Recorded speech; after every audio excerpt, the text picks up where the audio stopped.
Hello, and welcome back to this damnful idealistic crusade.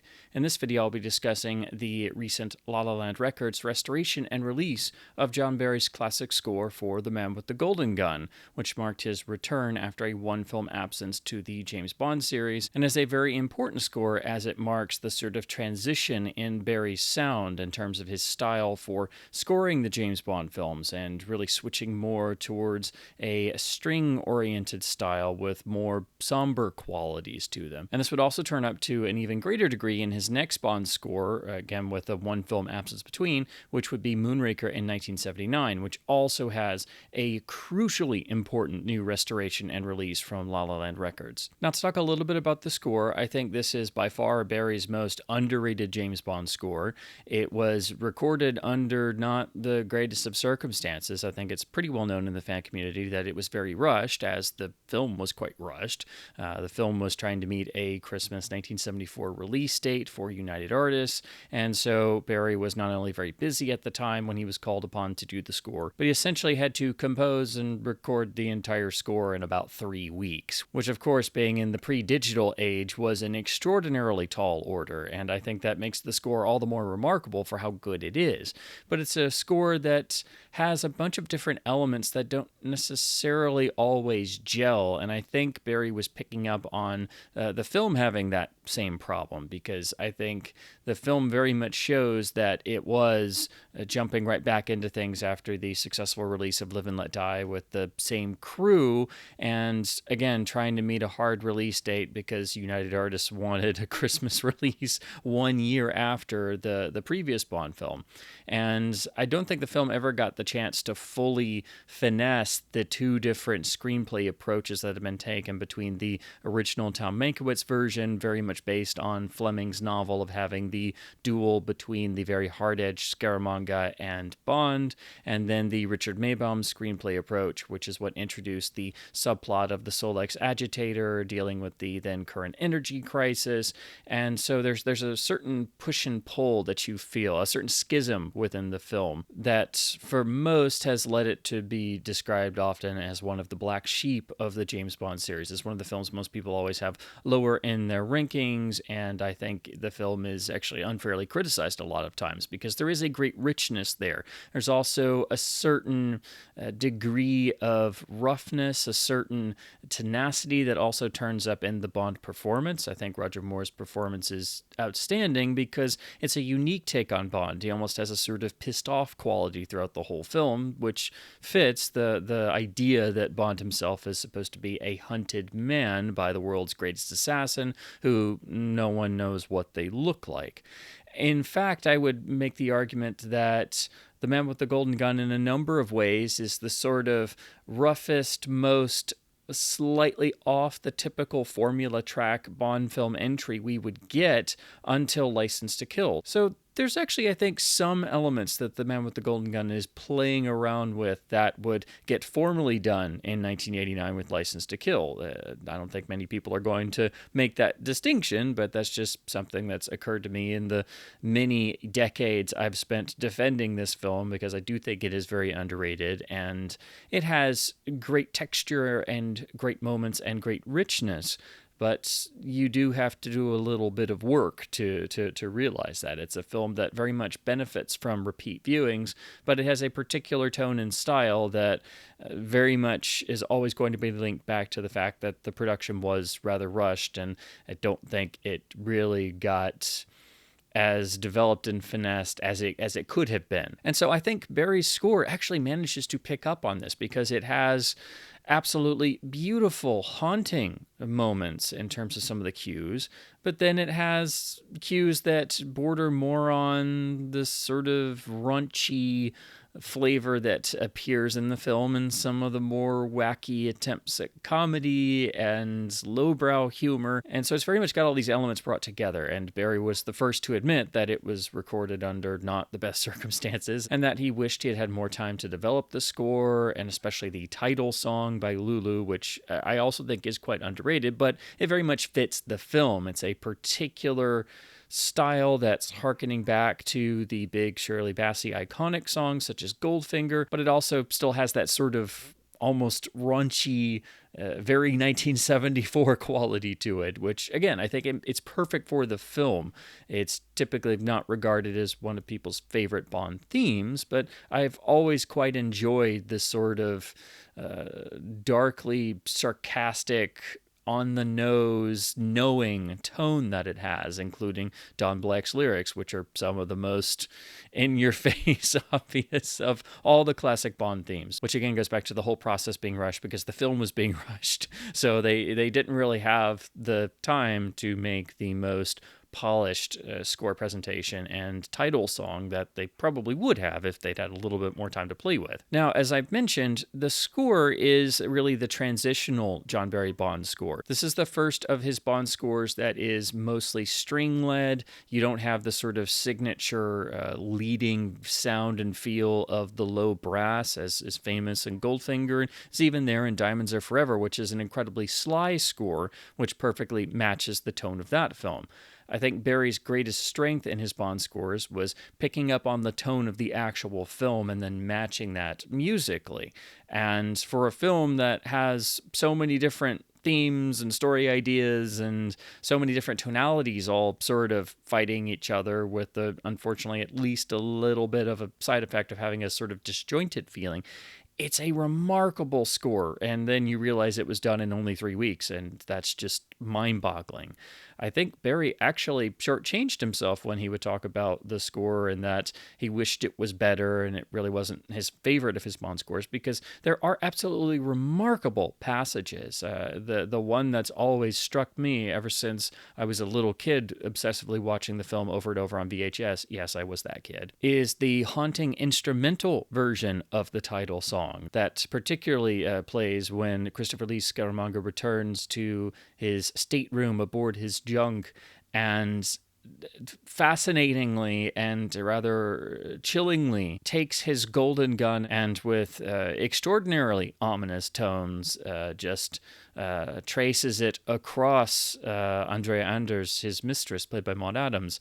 It's just a beautiful, remarkable, completely different in tone rearrangement of the title song, but in instrumental form. And it's also got a beautiful, lush quality to it. But it underlines how the score is much more oriented towards strings, which would become the sort of sound of most of John Barry's career from this point and turns up in all of his Bond scores. So never again would we have a Barry Bond score with that brassy, energetic charge. And that was something that he wasn't really doing. He was looking to expand creatively, and he was also scoring the Bond films differently. And you also had the change to Roger Moore and the change in style and tone. So he was always matching that with each score. And I really think that's the biggest thing that people tend to overlook when they talk about John Barry and his James Bond sound and his scores, or even ranking the scores, that all of the scores are unique. All of them perfectly match the film, regardless of whether you like the film or not. The music is perfectly in sync and in unison with the events going on screen. This and the rushed recording did, of course, lead to what is the most infamous musical moment in the entire series, though, which is the slide whistle that is put on the Astro Spiral jump going across the broken bridge in the AMC Hornet. It does, to say the least, really suck the drama and the breathtaking quality of the stunt out of the sequence, and all of us Bond fans have grumbled and bemoaned and discussed it endlessly ever since we all first encountered the film. It's the greatest sign of the sort of cheeky humor that pops up in the score, and everyone, Barry himself included, has said that it was a mistake, and that right there is, I think, the greatest sign that they had more time to actually do the whole scoring process. That, I'm sure Barry might have thought about it a little bit more and realized, it may not be the greatest idea. It does really undercut the scene completely. And all you have to do to understand the difference a score cue can make in the build-up and suspense of an action set piece is look at the previous film, Live and Let Die, and the famous double-decker bus crashing through the bridge sequence. That has a whole nice little suspense build-up and an incredibly dramatic George Martin cue. Well, just imagine if that had the slide whistle on it or something similar. Or imagine if you had the George Martin cue or something similar to that, and the way Barry would have done it over the Astro Spiral Jump and the Man with the Golden Gun. That's the perfect sort of comparison. But that slide whistle is what most people will discuss when they talk about the score. It is the one unfortunate side effect of the score process being so rushed. You, of course, get used to it. It's an iconic part of the film as much as we grumble about it as James Bond fans. But it's also Barry trying to have more levity in his Bond scores and trying to get on board with the different flavor of the 1970s films. But the score, like the film, is very much a transitional work. It is suggesting where Barry would go with his next Bond score on Moonraker, but it also explains why on the next film, for The Spy Who Loved Me, they went with Marvin Hamlisch and tried a completely different score approach to get some more energy and distinct 1970s flavor to the music. So I think The Man with the Golden Gun is a crucial score to study in terms of looking at the development of James Bond film scores and music, but especially looking at the trajectory of Barry's career and specifically his James Bond scores, because this is really that turning point. There are moments that suggest darkness and seriousness and really sticking to the suspense aspects of the story and the grittier aspects. And those moments are the ones that really harken back to his iconic 1960s Bond scores. But then there are the cues that are really playing into the humor of certain sequences or the different types of humor that are being used.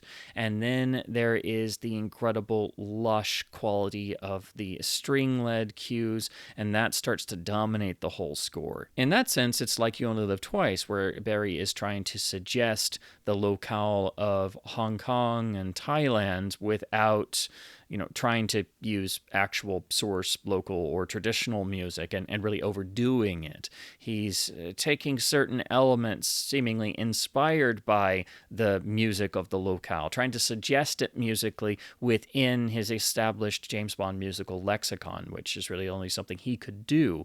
And that's why I think you can make the connection to You Only Live Twice. Instead of Japan, it's now Hong Kong and Thailand. There are also some cues, especially some of the action cues, that seem like they are building on or developing certain musical concepts he was doing in his Diamonds Are Forever score. So I think you can always chronologically go through Barry's Bond scores and see progressions and developments and see how they all build upon one another or take certain concepts and develop them along a different pathway. But you can always draw that through line between them. And I think it's interesting to note that at this point, they were basically alternating Barry scores with other composers, and then he would come back after a film absence and sort of go back to what he had done on the last score, but then take it down in a different pathway. And also you have that bit of time between that allows somebody to come back with some fresh ideas or different approaches. I just think it's really fascinating to look at the 70s scores and how they're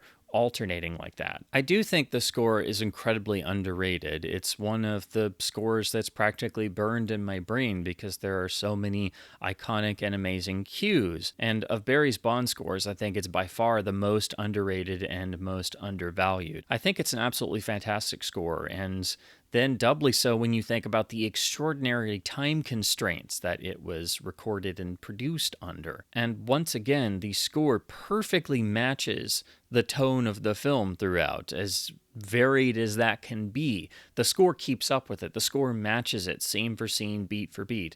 And only John Barry could really do that and make the score the musical lifeblood of the film, as divergent and varied as it could get, or as different as it could be from previous Bond films. So for me, the soundtrack album itself has always been a disappointment. It was condensed down for LP in 1974, which I have the original 1974 album here behind me with the amazing Robert McGuinness one-sheet artwork on a green background. I don't know why they did that, but it looks good enough, and I think we're all used to seeing the soundtrack cover this way. It was a single LP of basically the score highlights, along with the sort of jokey, fun instrumental version of the title song that was done for sort of riffing on the sequences in Scaramouche's Funhouse. So it has a sort of jazz, ragtime, swing flavor to it that I've always loved. So I've always loved having that in addition to the other album cues. But this was only a selection of the score, and we've been stuck with this album program ever since 1974. Until this La La Land release, there's never been a complete score or an expansion attempt. When they did the 2003 Capitol CD remasters that were supervised by Lucas Kendall, this was one of the albums where all they could do was just do a new presentation of the 1974 soundtrack album. So I've got that release here, which was very good for what it was, but it's always left a lot to be desired, as all of us Barry and James Bond fans would hope for a complete score or score restoration.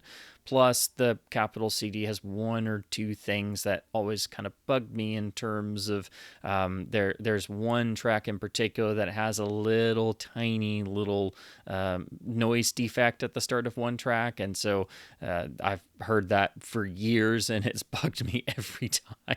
And when I was at home listening to the score, I would typically just listen to my original United Artists pressing because it was the same program, and I was finally able to get a clean copy of the original soundtrack. Original vinyl pressings of soundtracks are, of course, going to most typically be in lesser condition or, full of damage and wear. And also 1970s vinyl was not the greatest due to the oil crisis. So the energy crisis subplot of the film rears its head again. So I had to go through several copies of the original vinyl release because every one I got was either heavily worn and noisy or just plain noisy. I finally got this clean copy, but even this has quite a bit of inherent noise to it.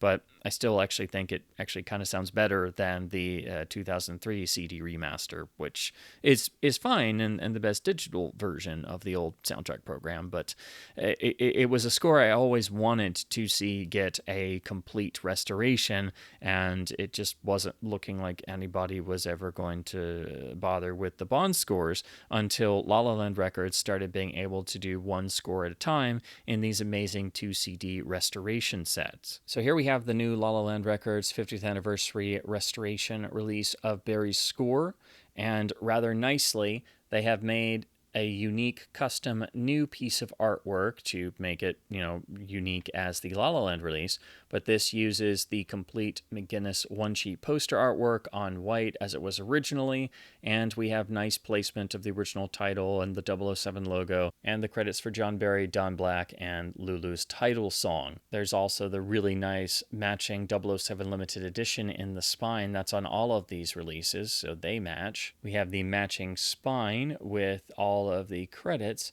and then a nice 007 gun barrel logo in the bottom, so these spines will go together on the shelf. The rear lists the disc contents, with disc 1 having the restoration of the score plus bonus cues, and then disc 2 recreating the original 1974 soundtrack album. Another really nice touch is the background image is recreating the projected spirals from Scaramanga's Funhouse. This motif nicely carries on to the disc labels, which also carry the same beautiful design aesthetic as the others in La La Land's recent Bond score restorations, so even the discs match. So disc 2 is the same, and the artwork on the actual tray insert is from the promotional teaser poster showing how the Golden Gun is being assembled with the original credits, and the print quality on this is absolutely sensational in terms of color and detail and reproduction. The booklet itself is done to La La Land's high standards. The print quality and the paper stock is fantastic. The actual pages have a nice thickness to them, and the color is really well done in the printing, and there's also a nice gloss finish that is also well done, but not too thick, so it doesn't affect the readability of the text. The booklet essay is once again by John Burlingame, who is really the James Bond music expert, as of course he wrote the actual book, The Music of James Bond, which is an essential reference work. And if you're watching this video and like James Bond scores and you don't have a copy of this book, stop this video now and go get a copy. But each chapter of this book is dedicated to the scoring and composition of each of the film scores. So basically, he did a slightly revised, tweaked version of that for the booklet essay. But this is loaded with fantastic stills and also some new bits of information that have happened or come to light since the publication of the book. So you do get some nice additional tidbits of information even if you've read the book before. Again, these booklets are exceptionally well done, and you certainly get your money's worth. And then here are the credits. Once again, this is produced by Neil S. Bulk, who's been the mastermind behind these La La Land restorations and releases. This had mixing work done by the great Chris Malone and was once again mastered by Doug Schwartz. And of course, on the back, we have a beautiful reproduction still of the duel between Titans. So we have a beautiful, deluxe, gorgeously made package for the soundtrack release with a lovely booklet with an incredible essay talking about the score.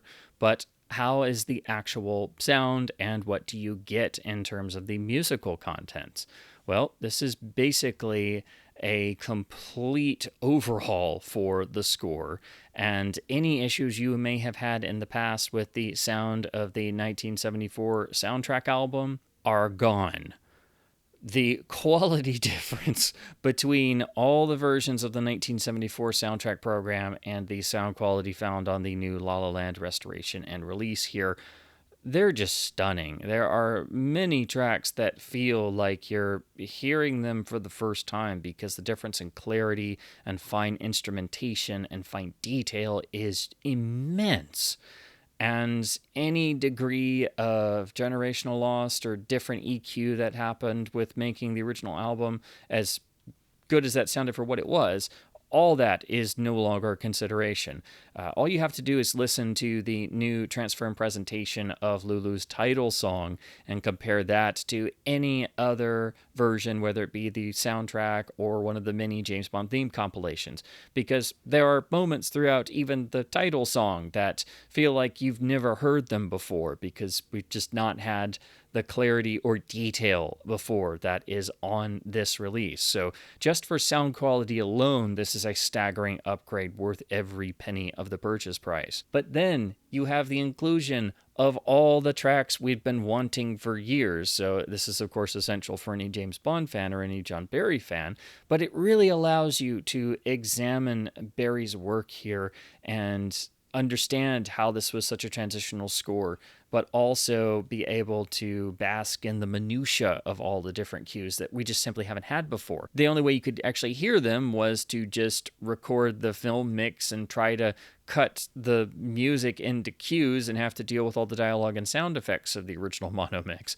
And the less said about the screwy 5.1 remixes of the Bond films, the better, because typically they messed up the music cues by just trying to throw in the soundtrack cues of the old soundtracks. So actually getting all of the complete scores for the Bond films has been something we've all been dreaming about for a long time. And so for a score that I've always felt is extraordinarily underrated, for it to finally get a loving presentation like this, sounding as astounding as this does, is really just a dream release. And the level of care for the James Bond films felt in every aspect of this release in terms of the restoration of the material, the presentation of the material, the overall packaging, the design, every element, you feel that love and care for preserving the material and presenting in its best light.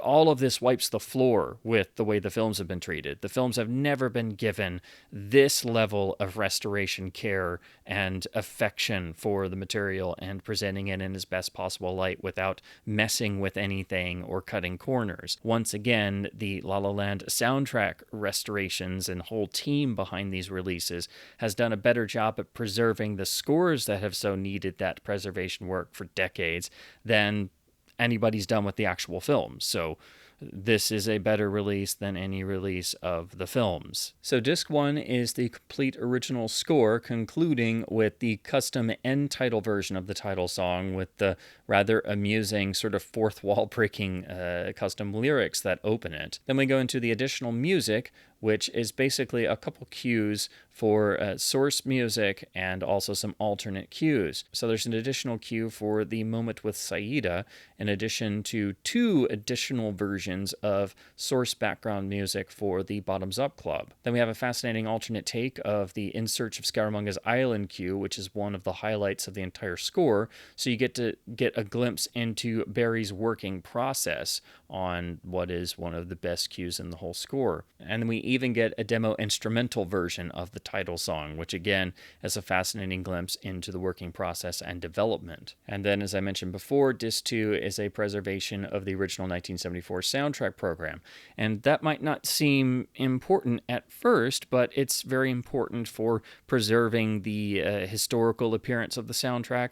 And of course, most soundtrack album programs were not always matching the film. They had unique edits, they were using different takes, so it does take quite a bit of work to present the original soundtrack album presentation on a restoration and release like this, even if you are just using your new restoration version of the tracks. You have to actually recreate everything the soundtrack album did, or make sure that you are matching the original soundtrack album track for track and edit for edit and take for take. So it is always really appreciated that these releases actually go that extra mile and include and preserve the original soundtrack album. Ultimately, this is another must-own, must-purchase for any James Bond or John Barry fan. It's another absolute home run from La La Land and the entire team behind these releases. And I must reiterate that I think these are finer restoration processes and overall presentations than the films have ever gotten. And I wish the films would get this same level of care and attention to getting things right and properly restoring and presenting the materials. The scores have always needed releases like these, and we can only hope that La La Land will be able to do all of the classic scores. They are moving along at a rather nice clip, and they've been able to do a significant number of Bond scores, and it looks like it's a partnership with Eon and MGM and Amazon that will thankfully continue. So if you're at all interested in these, I would strongly encourage you to purchase from La La Land's website. They do have a exclusive sell-through date in terms of when these get released. They are exclusive to La La Land's website and the 007 store, I think for 90 days or so, and then they go to other retailers. But when you purchase directly from the soundtrack label, you're directly supporting them. And of course, every time you purchase one of these, you are helping to fund and support future incredible soundtrack restoration efforts. These are, of course, limited releases. They're limited to 5,000 copies, so it's best to get a copy sooner rather than later, because if you miss out on this, you will be absolutely regretting it, because the restoration here and the quality difference compared to all the versions of the old soundtrack album is such a night and day difference that, even just listening to the title song sounds like a different experience. You will hear elements that you simply haven't heard before because they were either lesser or buried or almost non-existent on the old soundtrack album, and even compared to the original mono film mix. So this is another absolutely essential release from the team at La La Land, and one of the greatest physical media releases the James Bond films has ever seen.